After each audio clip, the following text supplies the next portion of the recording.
ओम आत्मा त्वं गिरिजामति परिजना प्राणा शरीरं गृहं पूजाते विषयोपभोग रचना निद्रा समाधि स्थिति संचारा पदयो प्रदक्षिण विधि स्तोत्राणि सर्वाग्रे यद्यत् कर्म करोति तदखिलं शंभु तवाराधनम् शंभु तवाराधनम् शंभु तवाराधनम्। ओम गुरुर्ब्रह्मा गुरुर्विष्णु गुरुर्देवो महेश्वराय गुरु साक्षात् परब्रह्म तस्मै श्री गुरुवे नमः। ओम भगवत स्वरूप सद्गुरुदेव श्री देवेंद्र विज्ञानी जी महाराज के श्री चरण कमलों में प्रणाम करते हुए और इस परंपरा के सभी आध्यात्मिक साधकों की आध्यात्मिक उन्नति की प्रार्थना श्री गुरुदेव के चरणों में करते हुए श्री वेदांता विजय जो कि बादराबाद हरिद्वार में रहते हैं, उनका एक प्रश्न आया जिसका कि उत्तर यथाशक्ति यथा ज्ञान और यथा संभव दिया जा रहा है।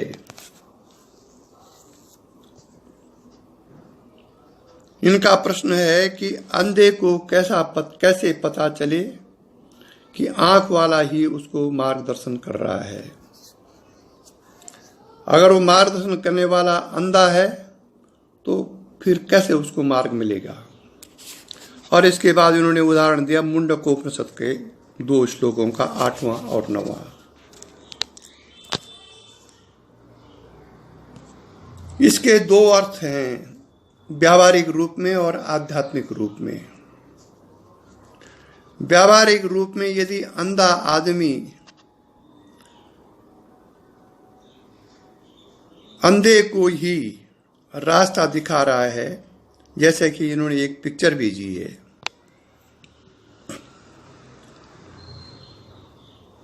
तो अगर आगे वाला अंधा ये कहता है कि सड़क प्लेन है, प्लेन सड़क में हम चल रहे हैं, और पीछे वाला अंधा प्लेन की जगह छोटे छोटे कंकड़ पत्थर वगैरह का अनुभव कर रहा है, तो उसको पता चल जाएगा कि ये अंधा जो बोला कि सड़क प्लेन है, सपाट सड़क है, ये आंख का अंधा है। ये उसको पता चल जाएगा क्योंकि उसको तो कंकड़ पत्थर वगैरह चुभ रहे हैं पैरों में। तो ये तो व्यावहारिक उत्तर हो गया। आंख वाला यदि बोलता है कि सड़क प्लेन है और पीछे से अंधा प्लेन सड़क का अनुभव अपने मन में करता है, तो समझ जाएगा कि आगे वाला आंख वाला है। ये तो इसका व्यावहारिक उत्तर हो गया। अब मुंडकोपनिषद के आधार पर इसका उत्तर दिया जा रहा है, जैसे कि श्री वेदांता विजय जी ने 2 श्लोक भेजे हैं, 8वां और 9वां। मुंडकोपनिषद अधिकतर सन्यासियों का उपनिषद है, जो समस्त व्यवहार से उपराम हो चुके हैं, जिनके मन में आत्मचिंतन के सिवाय दूसरी वस्तु आती नहीं है, और उनके लिए ही विधान है संन्यास लेने का। और सन्यासी को मुंडकोपनिषद ही पढ़ना चाहिए, सब पढ़ने चाहिए, लेकिन मुंडकोपनिषद सन्यासियों का उपनिषद है। अब इन 2 श्लोकों में पहला श्लोक तो है कि अविद्याग्रस्त व्यक्ति विद्या को कैसे पा सकता है, और दूसरा श्लोक है शास्त्रों का ज्ञाता, शास्त्रों के ज्ञाता ज्ञान का अभिमान करके अंधेरे में ही जाता है, तत्वज्ञानहीन रहता है, और उसको एक शास्त्रों का केवल अभिमान होता है। ये 2 इन्होंने श्लोक भेजे हैं। अन्य उपनिषदों में भी कहा गया है, असूर्या नामते लोके अंधेना तमसा वृता। ऐसा जो शास्त्रज्ञ है, ऐसा जो शास्त्रों का पारंगत है, जो तत्व ज्ञान से रहित है, शास्त्रों का विद्वान तो है, लेकिन तत्व ज्ञान उसको नहीं है, तो ऐसा व्यक्ति अंधेन तमसावृता तामस योनि में जाता है। ऐसा उपनिषदों में वर्णन है।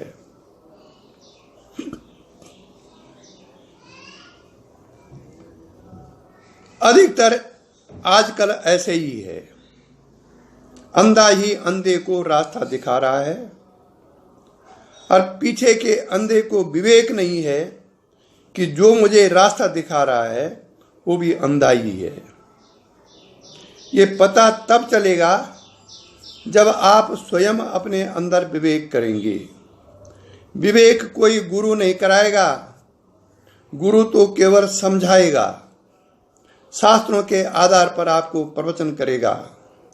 लेकिन यदि गुरु तत्वज्ञानी है, यदि गुरु परमात्म तत्व में रमण कर रहा है, तो जब वो आपको संभाषण करेगा, जब वो आपको इस इच्छा से संभाषण करेगा कि शिष्य को आत्म कल्याण हो इसका, या आत्मा में ये जाने लगे, तो उसकी वाणी से, उसके व्यवहार से, उसके शिष्यत्व के प्रेम से आपको पता चल जाएगा कि ये आंख वाला है।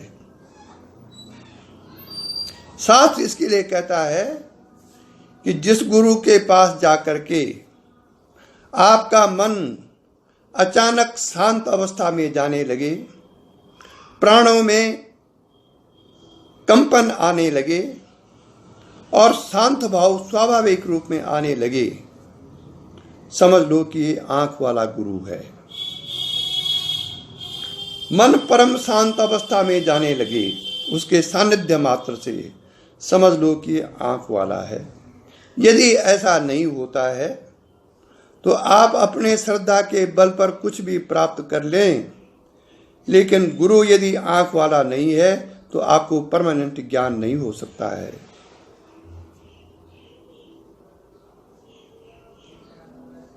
विवेक कब उत्पन्न होगा, आंख कब उत्पन्न होगी? जब आप नित्य और अनित्य का विवेक करेंगे। संसार के प्रति जब सत्यत्व बुद्धि जो हमारी है उसमें मिथ्यात्व बुद्धि उत्पन्न हो जाएगी और ब्रह्म या आत्मा या भगवान के प्रति सत्यत्व बुद्धि उत्पन्न हो जाएगी। ये खेल हैं बुद्धि के और मन के और प्राण के। इसलिए जब आप किसी संत पुरुष के पास जाएं, संत भी दो प्रकार के हैं, एक आडंबर से रहित अंतर्भाव से परमात्मा लीन परमात्मा की साधना करने वाला, और एक आडंबर सहित जो कि बाहर से संत तो दिखाई देता है लेकिन अंदर संतत्व नहीं है, अंधा है, तत्व ज्ञान नहीं है उसको, केवल वाणी विलास मात्र है। लेकिन वहां भी तो हजारों लाखों की भीड़ लगी रहती है। क्या कारण है इसके पीछे? क्योंकि हमको पड़ गई सुनने की आदत और उनको पड़ गई बोलने की आदत। हम सुनते तो हैं और बोलते भी हैं, लेकिन वैसा जैसा हमने सुना वैसा आचरण नहीं करते हैं, और जैसा हम बोल रहे हैं वैसे हम हैं नहीं। यही कारण है कि अध्यात्म की जो विकृति है हिंदुस्तान में बहुत ज़्यादा बढ़ गई है। इसलिए जब आपको अंदर की आंख जो विवेक है, विवेक भी दो प्रकार के, एक सांसारिक विवेक, एक आध्यात्मिक विवेक। सांसारिक विवेक तो यह है कि कौन अच्छा है कौन बुरा है, कौन मेरा शुभचिंतक है कौन अशुभचिंतक है, ये सांसारिक विवेक हुआ। और एक हुआ आध्यात्मिक विवेक, इसको बोलते हैं आंख वाला विवेक। जब उत्पन्न होगा तो आत्म तत्व की ओर आपका अंतःकरण जाएगा और आप संसार और आत्मा में प्रथम स्तर में फर्क देखेंगे। संसार जड़ है, अविद्याग्रस्त है, विषय वासनाओं को फंसाने वाला है, मन को कलुषित करने वाला है, और आत्म तत्व विषय वासनाओं से विरत करने वाला है। आत्म तत्व संसार से फंसाने की से मुक्ति दिलाने वाला है। आत्म तत्व ही वास्तविक उद्देश्य जीवन में होना चाहिए। ऐसा जब विवेक उत्पन्न होगा तो फिर आप हो जाएंगे आंख वाले। और ये आत्म तत्व, ये विवेक कब उत्पन्न होगा? आपके स्वयं के चिंतन से, आपके स्वयं की साधना से। नायम आत्मा प्रवचनेन लभ्यो, ये भी उपनिषद बोल रहा है। नायम आत्मा प्रवचनेन लभ्यो न मेदिया न बहुना श्रुतेना। यह आत्मा प्रवचन से नहीं प्राप्त होता, न बहुत सुनने से प्राप्त होता। नायम आत्मा प्रवचनेन लभ्यो न बहुना श्रुतेना, न मेदिया न बहुना श्रुतेना। ये बुद्धि से भी प्राप्त नहीं होगा मेदिया, क्योंकि बुद्धि तो जड़ है। बुद्धि आत्मा का चिंतन कैसे कर सकती है, क्योंकि वो तो जड़ है।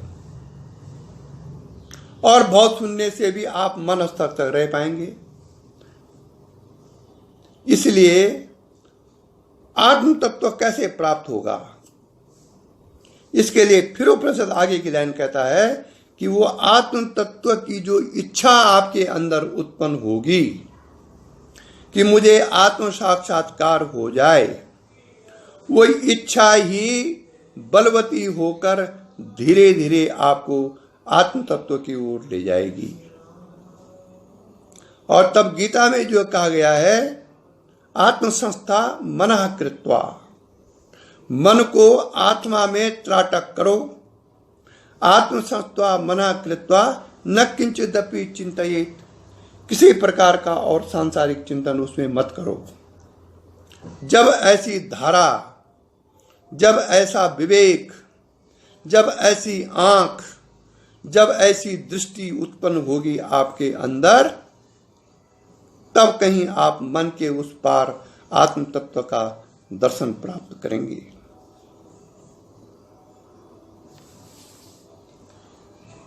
और इस विवेक और अविवेक में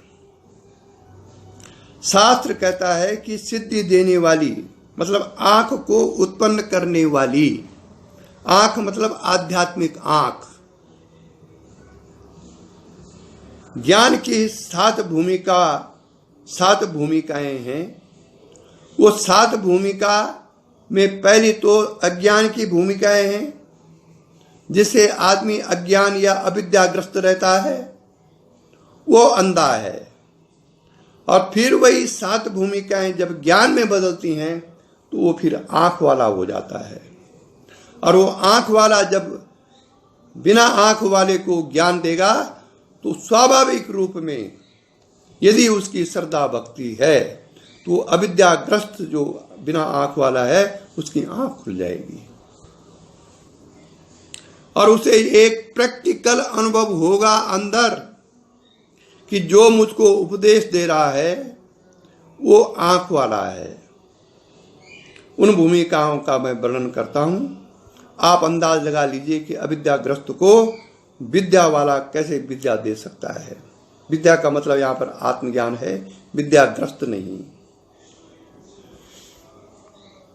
आत्मस्वरूप में अब आप जरा ध्यान से सुनिए और इसका चिंतन कीजिए, फिर पता चलेगा कि आंख वाला कैसे बिना आंख को आंख देता है और बिना आंख वाले को कैसे रास्ता दिखाता है। दोनों में कितना महान ब्रह्म है। यदि हमारी दृष्टि निर्मल है, यदि हमारी दृष्टि शरीरात्म भाव में नहीं है तो बहुत जल्दी आपकी आंख खुल जाएगी यदि तत्वज्ञानी महात्मा कोई आपको उपदेश देगा। आत्म स्वरूप में अनादिकाल से अज्ञान का आरोप है। अनादिकाल, अनादि मतलब उसका कोई शुरुआत ही नहीं है।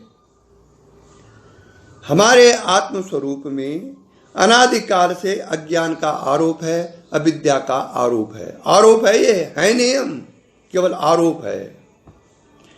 और इस अज्ञान की भी 7 भूमिकाएं और 7 स्तर हैं। सृष्टि के आदि में चिन्मय परमात्मा से, सृष्टि के आदि में चिन्मय परमात्मा से पृथकत्व भावापन, अलग सा भावापन जो होता है, उनसे पृथक हो जाना, पृथकत्व भावापन व्यष्टि चेतन प्रकट होता है। अब वो है समष्टि चेतन से व्यष्टि चेतन प्रकट हो गया। यहां तक समझ में आ गया। और वही व्यष्टि चेतन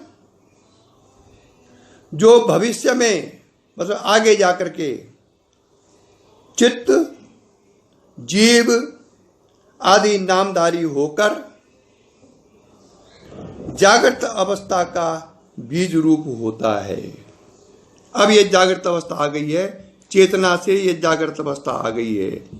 आत्म स्वरूप चेतना से आप जागृत अवस्था, बीज रूप जागृत अवस्था में आ गए हैं, क्योंकि आप चित्त में आ गए, आप जीव हो गए। व्यष्टि समष्टि चेतन से व्यष्टि चेतन प्रकट हुआ, और व्यष्टि चेतन के भविष्य में आप चित्त हुए, जीव हुए, और इसका नामधारी होकर आप जागृत अवस्था में बीज रूप होता है। ये जागृत अवस्था का ये बीज रूप है, और शास्त्रों में उसको कहते हैं बीज जागृत।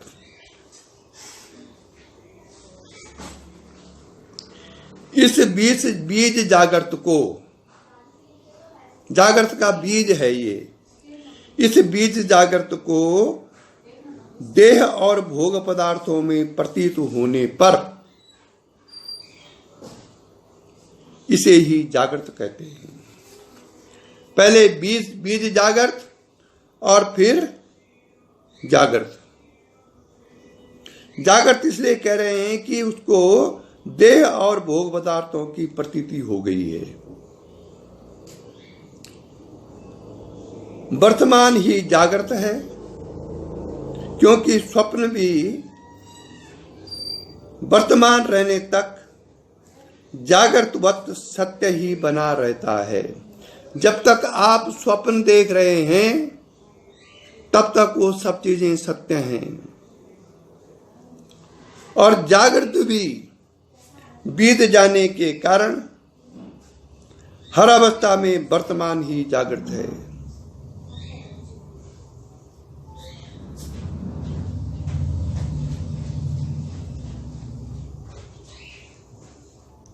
जागृत भी बीत जाने पर क्या हो जाता है? वो स्वप्न की तरह हो जाता है। अतः इस दृष्टि से स्वप्न और जागृत समान होने के कारण हर अवस्था में वर्तमान ही जागृत है। स्वप्न भी जागृत के समान ही है, और जागृत तो जागृत है ही। देह और भोगों की प्रतीत होने पर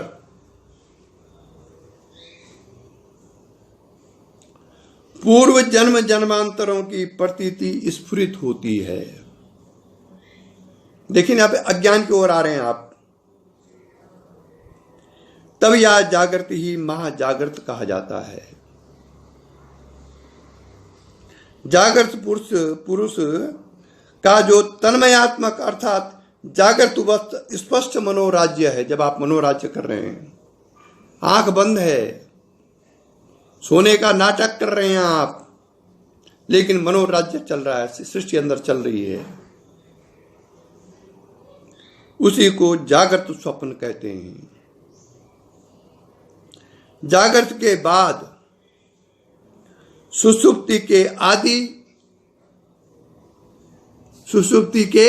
आदि या अंत में सीपी में चांदी, 2 चंद्रमाओं अथवा मरुजल की भांति अल्प समय तक देखी और बाद में असत्य बनी प्रतीति को स्वप्न कहते हैं। ये स्वप्न कहाँ होता है?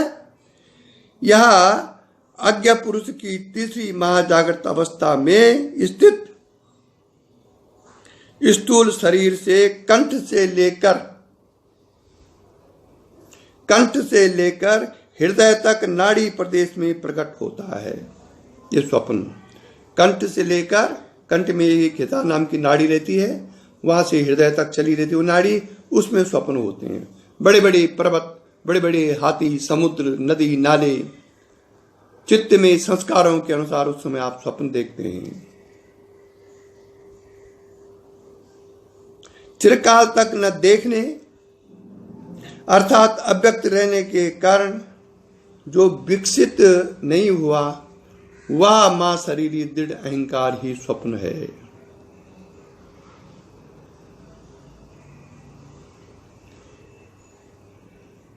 अब ये स्वप्न में जो दृढ़ अहंकार उत्पन्न होता है वही सृष्टि बनाता है। फिर ये सब अज्ञान की भूमिकाओं का मैं वर्णन कर रहा हूं। उसके बाद क्या होता है कि सुदृढ़ अभिनिवेश, अभिनिवेश माने शरीराध्यास, शरीर का अध्यास या चिर स्थायित्व की कल्पना से पुष्ट जागृत, जैसा स्वप्न महाजागृत की क्षमता प्राप्त कर लेता है। स्वप्न की इस अवस्था को स्वप्न जागृत माना जाता है। इन 6 अवस्थाओं का परित्याग करने पर, इन 6 अवस्थाओं का परित्याग कर देने पर जो बीज रूप अज्ञान या अविद्या और भावी दुखों से भरी जड़ अवस्था है, उसे सुषुप्ति कहते हैं। ये अज्ञान की 7 भूमिकाएं हो गई। पहली भूमिका है बीज जागृत, दूसरी भूमिका है जागृत, तीसरी है महाजागृत, चौथी है जागृत स्वप्न, और 5वां है स्वप्न, और 6वां है स्वप्न जागृत, और 7वां है सुषुप्ति। ये अज्ञानी की 7 भूमिकाएं हैं। अब ये 7 भूमिकाएं जिससे आप अविद्याग्रस्त हैं, अज्ञानग्रस्त हैं, उपाधियों से ग्रसित हैं, विषय वासनाओं से ग्रसित हैं, सांसारिक भूखों से, सांसारिक भूख से, प्रतिष्ठा मान सम्मान से ग्रसित हैं, ये कैसे खत्म होंगी? उसमें भी ज्ञान की 7 भूमिकाएं हैं। शुभेच्छा पहली भूमिका है। अब देखिए आप कैसे बिना आंख से आंख में आते हैं। पहले अंदर शुभेच्छा उत्पन्न होगी। शुभेच्छा कब उत्पन्न होगी? जब संतों का समागम, गुरु का सानिध्य, शास्त्रों का अध्ययन और संसार का मिथ्यात्व का अनुभव। जिस बेटे को देख करके हम कल तक बड़े खुश होते थे, बड़ा गौरव अनुभव करते थे, यदि वो आज नहीं है तो इसे वैराग्य में जाना चाहिए, दुख में नहीं। यहां कौन किसका बेटा? ये सब बीच का व्यवहार है। तो इस सांसारिक मिथ्यात्व से क्या होगा? कि गुरु के सानिध्य से, संतों के सानिध्य से, शास्त्रों के अध्ययन से, साथ इसीलिए बने हैं, उससे आपको शुभेच्छा उत्पन्न होगी। तो आंख खुलने की पहली जो अवस्था है ये शुभेच्छा है।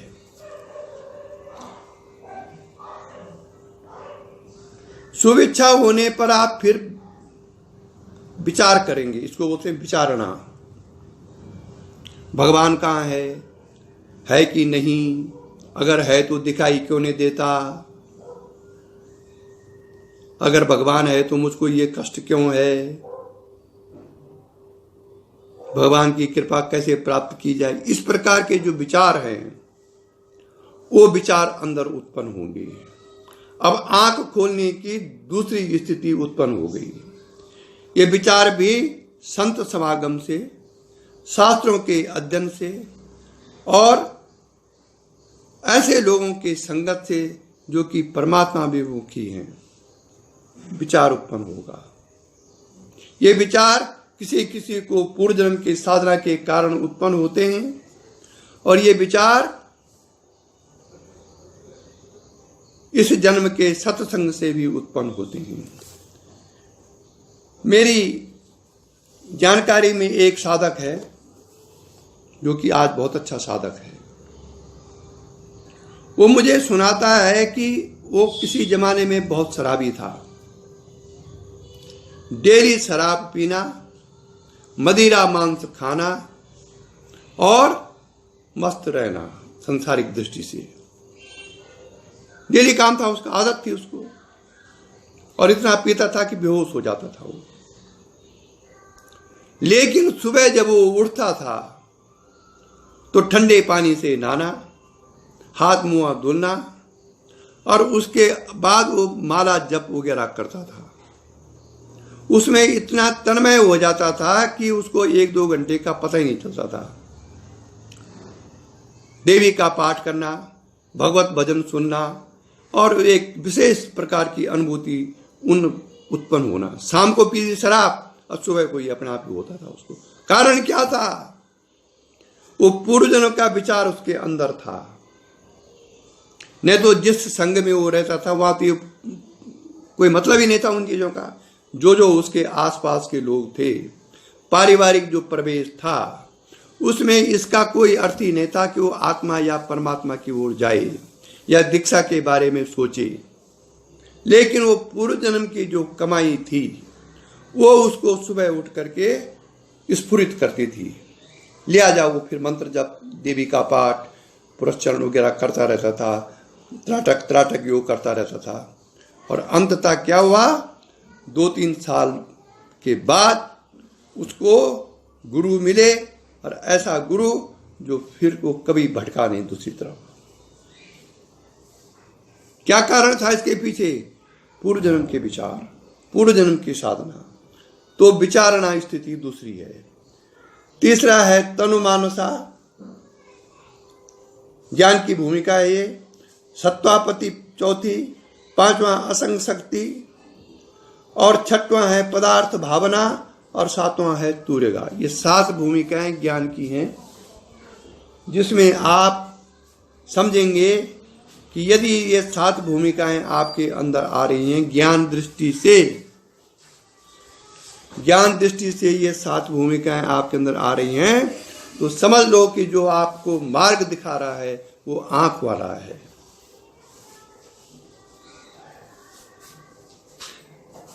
खैर, 5वीं, 6वीं और 7वीं भूमिका में तो दूसरे के आंख की जरूरत नहीं पड़ेगी।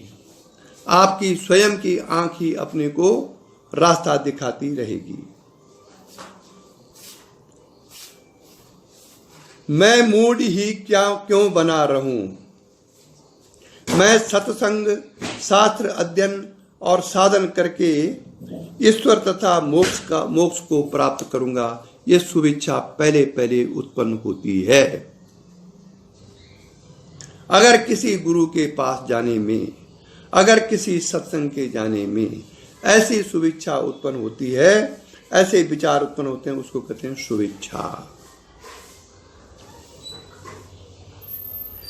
ऐसी केवल ऊपरी मन से नहीं, वैराग्य पूर्वक आए शुभेच्छा।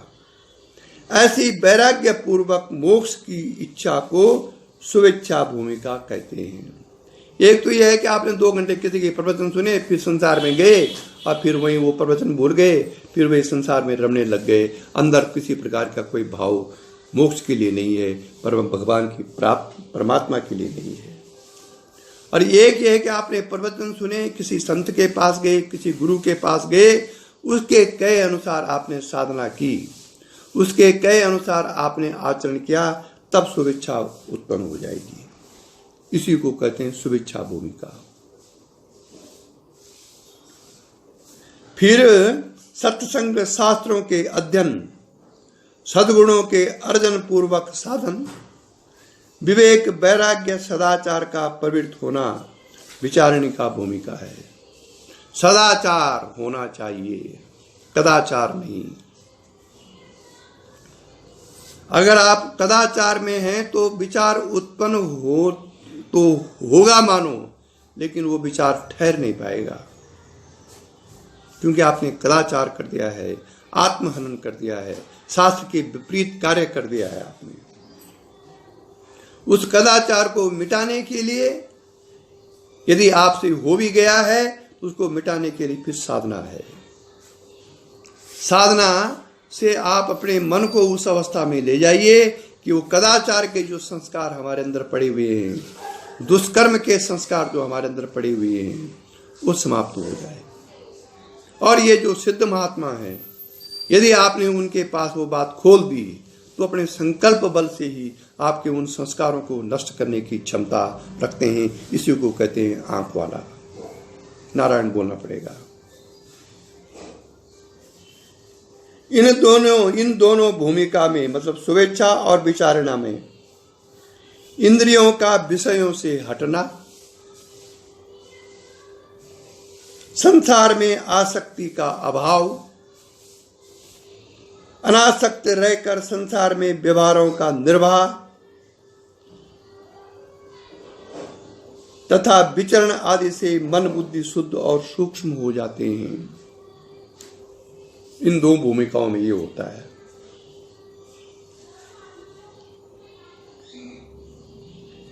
इसमें बंधन में डालने वाले मोह, राग, द्वेष, अहंकार आदि तनु अर्थात क्षीण हो जाते हैं।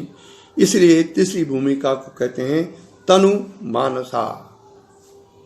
ये ज्ञान की भूमिका तीसरी भूमिका आ गई। अब देखिए, शुभेच्छा से बीज जागृत खत्म हुआ, जागृत खत्म, मतलब इसमें सुधार आने लग गया, अज्ञान से ज्ञान की ओर जाने लग गया। ये तीसरी भूमिका हो गई तनुमानुसार। ये तीनों भूमिकाएं ही श्रवण, मनन और निधिध्यासन हैं। ये इन्हीं तीन भूमिकाओं में आप श्रवण, मनन और निधिध्यासन करेंगे। निधिध्यासन माने आत्मचिंतन।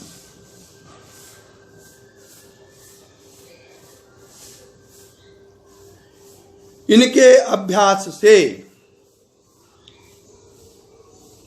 चित्त सांसारिक विषयों से अत्यंत विरक्त, सत्वगुण प्रधान हो जाता है, जिसमें आत्मा का शुद्ध और सत्य रूप प्रतिबिंबित होता है। जब तक हमारा चित्त मलिन है, तब तक आत्म प्रकाश का जो प्रतिबिंब है चित्त पर नहीं पड़ेगा। जैसे कि दर्पण पर यदि स्याही पड़ी हुई है तो सूर्य का प्रतिबिंब उस चित्त पर नहीं पड़ेगा। नारायण बोलना पड़ेगा। और जब चित्त सत्व प्रधान हो जाता है, जिसमें आत्मा का शुद्ध और सत्य रूप प्रतिबिंबित होता है, आत्मा नहीं देखती उसमें, उस शुद्ध चित्त में आत्मा का प्रतिबिंब पड़ता है।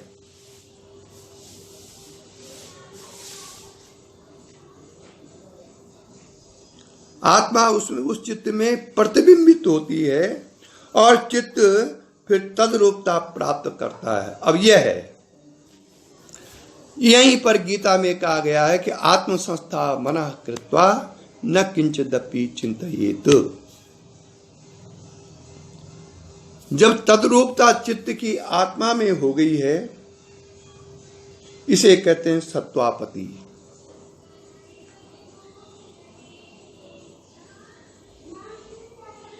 चौथी भूमिका, इस चौथी भूमिका को ब्रह्मविद भूमिका भी कहा जाता है।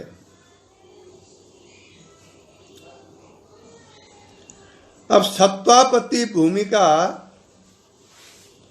इस भूमिका की मनन से मन के आत्म तन्मय होने पर, इस सत्वापति भूमिका की मनन से मन के आत्म तन्मय होने पर तदात्मा चिंतन द्वारा बुद्धि के उसमें विलीन होने पर तद्बुद्धि,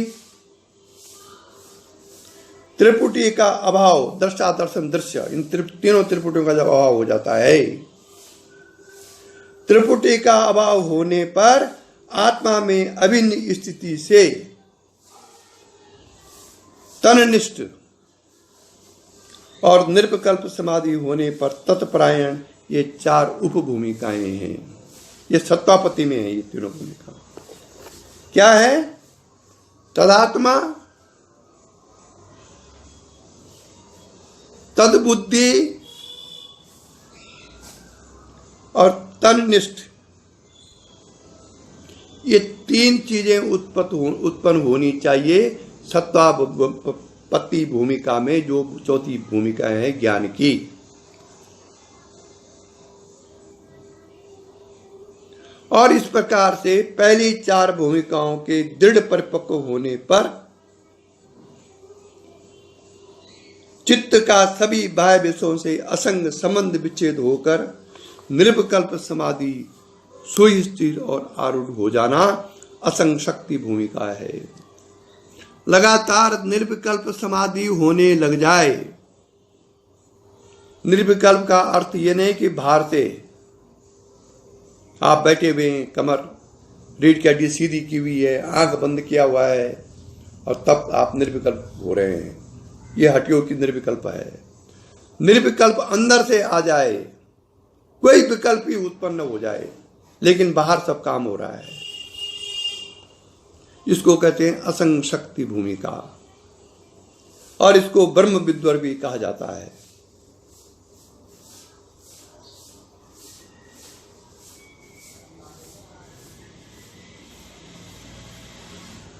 संसार और शरीर से परम वैराग्य आंख वाले को होगा, और संबंध विच्छेद होने के कारण वह कर्म करने या न करने से तो मुक्त हो जाता है, परंतु उसे संसार ज्ञान की स्वप्नवत स्फूर्ति अर्थात समाधि से उत्थान स्वतः होता रहता है।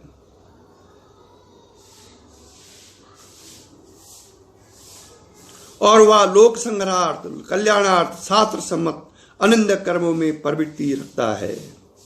वो कर्म करता रहेगा, ऐसा कर्म जो कि अनिंद्य है।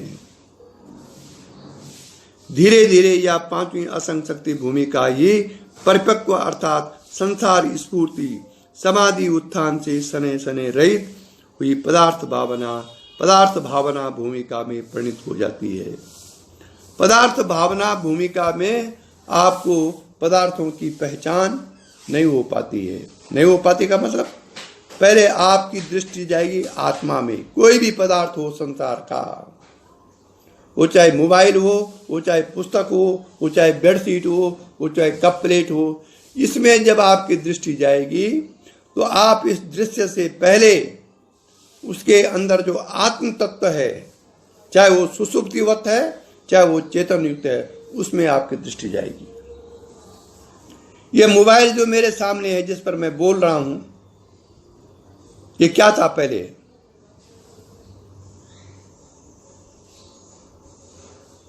Raw material. और रॉ मटेरियल कहां से आया? ऐसी जगह से जो कि पहले चेतन था। पेड़ से, झाड़ी से, पत्थर कंकड़ के पहाड़ों से या कहीं से भी, वो जो इसके अंदर कल पुर्जे हैं वो पहले चेतन था। चेतन होते होते होते अचेतन होते होते फिर वो उसके कल पुर्जे बने और ये मोबाइल मेरे सामने खड़ा है।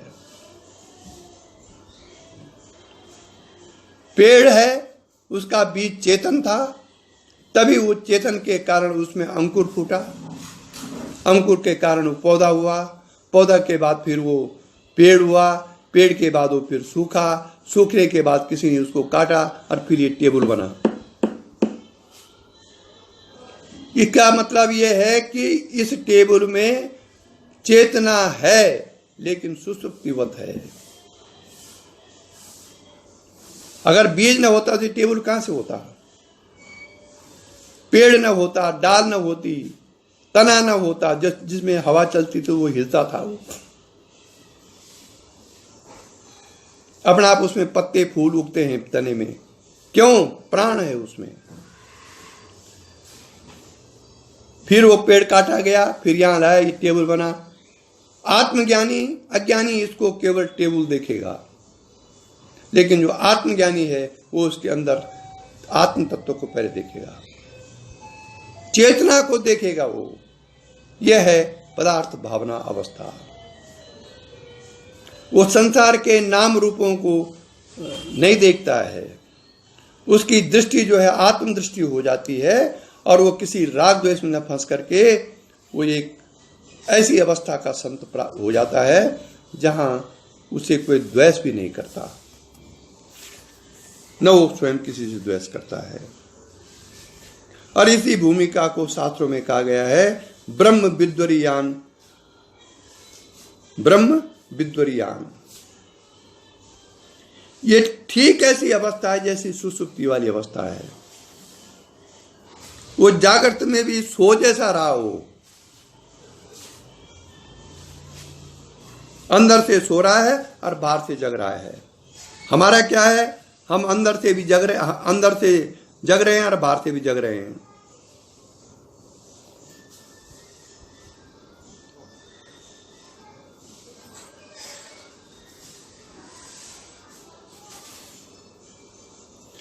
और जब उसकी वो अवस्था होती है सुसुप्ति जैसी, जिसमें लोगों के बार बार सचेत अथवा आग्रह करने पर ही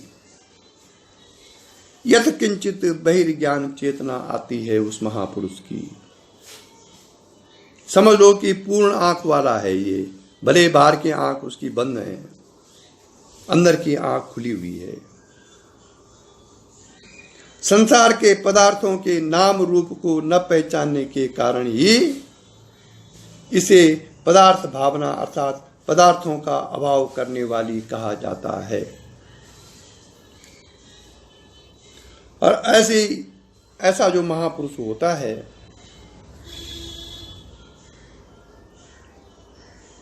उसके संभाषण न करने पर भी पुष्प की सुगंध की भांति इसका सामीप्य कल्याणकारी है। यह है आंख वाला, समझ लो कि आंख वाला है। अगर आप उसके नजदीक बैठे हुए हैं और आप भावना करते हैं उसके प्रति वैसी भावना, तो आपका कल्याण, आपके कल्याण का जो अनुभव है, मन में जो आत्म भावना उत्पन्न होगी वो उसके सानिध्य में बैठने से हो जाएगी।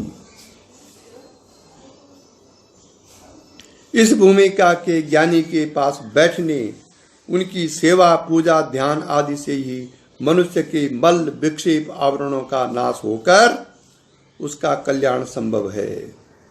और यही कारण है कि योग दर्शन में कहा गया है बीत राग विषयम व चित्तम।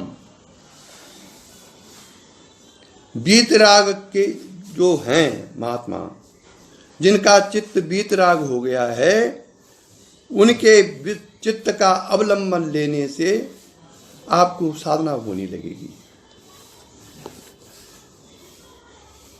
लेकिन इसमें यह आवश्यक है कि आप आत्मनिरीक्षण करें, क्या इतनी जड़ता उत्पन्न हो गई है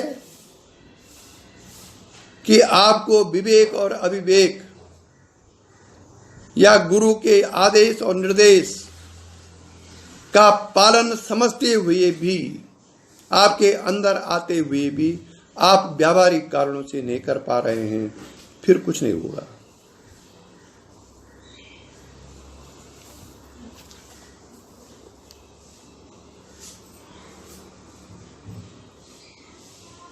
और फिर सातवीं भूमिका है ज्ञानी की तुरेगा। ये प्रगाढ़ अवस्था है, इसी को कहते हैं ब्रह्म विद्व वरिष्ठ। ब्रह्म विद्व वरिष्ठ ये साधना का अंतिम सीमा है।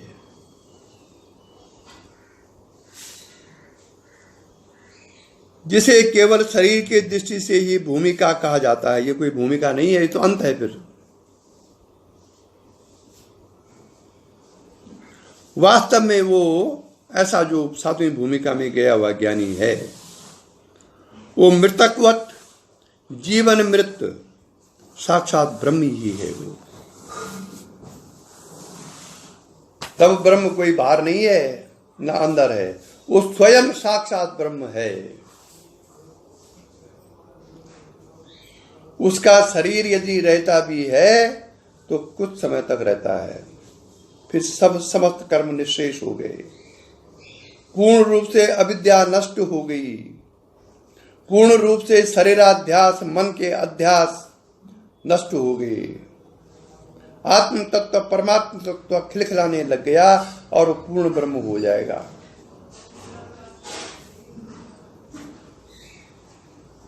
और जब तक वो रहता है ऐसा ब्रह्म विद्व वरिष्ठ, वो मुर्दे के समान रहता है।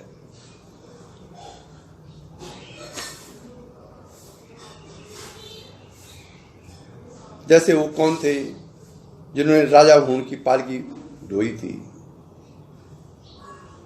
भरत, जड़ भरत, मुर्दे के समान सड़क के किनारे पड़े हुए हैं। जब किसी ने कहा कि पालकी में कंधा लगा, राजा का आदेश है, उन्होंने कहा ठीक है लगाऊंगा, क्योंकि ज्ञानी के सामने जो कर्म आएगा वो उससे द्वेष नहीं करेगा, उसको निभाएगा। तो जड़ भरत ने कहा अच्छा ठीक है। पालकी में कंधा लगाया तो आदत तो थी नहीं पालकी में कैसे स्टेप चलाते हैं, वो कभी ऊपर नीचे करते। राजा ने कहा ए ठीक से चला, जानता नहीं तो कैसे चलते हैं? कहे मैं कहां चल रहा हूं? उसने जड़ भरत ने उत्तर दिया कि मैं कहां चल रहा हूं, ये पैर चल रहे हैं। बस इसी में ज्ञानी राजा समझ गया कि ये कोई तो परम ज्ञानी है। वो नीचे रखा हुए, नीचे उतारो। जड़ भरत के पांव में दंडवत हो गए, कहे महाराज गलती हो गई, चलो राजमहल में। जड़ भरत को राजमहल में ले गए, नहलाया धुलाया, भोजन वस्त्र किया, आशीर्वाद प्राप्त किया। तो यह है ज्ञानी की सातवीं भूमिका। नारायण बोलना पड़ेगा, जिसको बोलते हैं तूर्यगा। यही तूर्यगा भूमि बाहर जो है तूर्यातीत कही जाती है।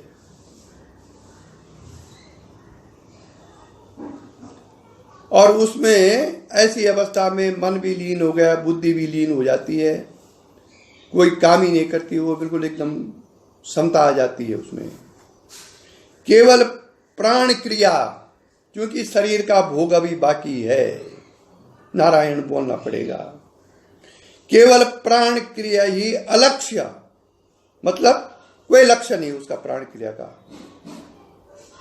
जैसे नदी में कोई लकड़ी का डेला बह रहा है, उसका कोई लक्ष्य थोड़ी कि मैंने हरिद्वार पहुंचना है, कि बादराबाद पहुंचना है, कि समुद्र में पहुंचना है, कि लखनऊ पहुंचना, ये कोई लक्ष्य नहीं उसका, वो ऑटोमेटिक चल रहा है पानी के बहाव में।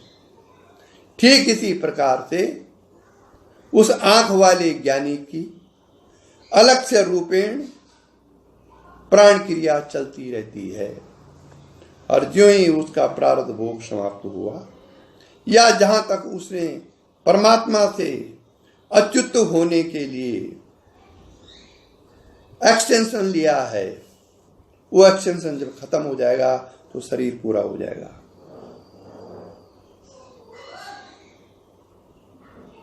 शरीर छोड़ना अलग बात है और मरना अलग बात है, दोनों में महान अंतर है।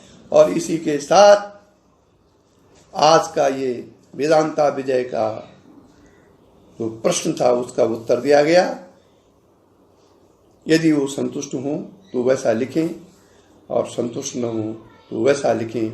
मैं फिर प्रयास करूंगा कि उनका इसका जवाब शास्त्रवक्त ढंग से दूं। ओम। यही दिव्य दृष्टि हमें दीजे भगवान, हो कण कण में निस दिन तुम्हारे ही दर्शन। लखूं नित्य सर्वत्र मूर्ति तुम्हारी, सुनो जड़ जगत से एक कीर्ति तुम्हारी। यही दिव्य दृष्टि हमें दीजिए भगवन। ओम